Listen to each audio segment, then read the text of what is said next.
dugay masuko o puno sa kaayo.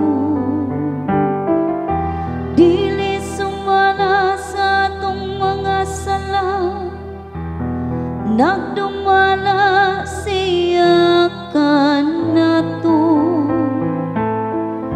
Ninagbalo siya kanato, sumala sa atong kasalanan.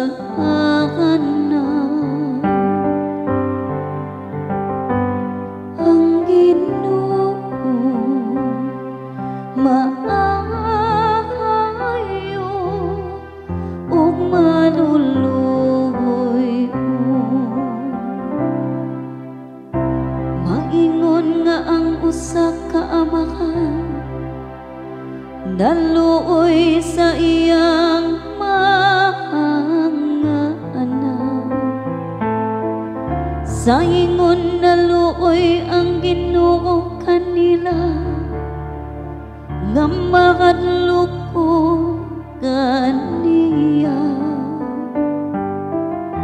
Kay nasayod siya giyon sa kita pagbuhat. Nahinumdum siya nga kita abuglama.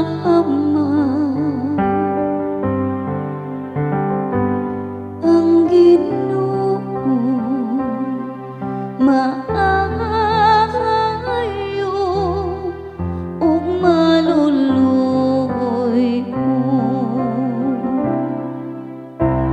Ang mga adlaw sa tawo ingog mga adlaw sa balini. Sa masaw sa kabulak sa uma buklat siya. Ang hangin mo huros ibabaw kaniya, ug mahanaw siya. Ug wala na'y masayo sa iyang luna. Ang Ginoo maayo ug maluluoy.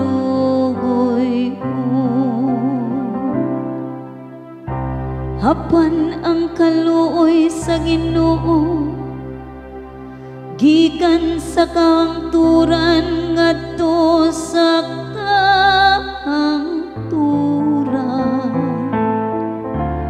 Alang kanila nga mahadlok ko kaniya, ug ang iyang katarong alang sa mga anak, diya kanilang nga nagaambing sa iyang kasabutan. Ug nahinumdum sa pagtuman sa iyang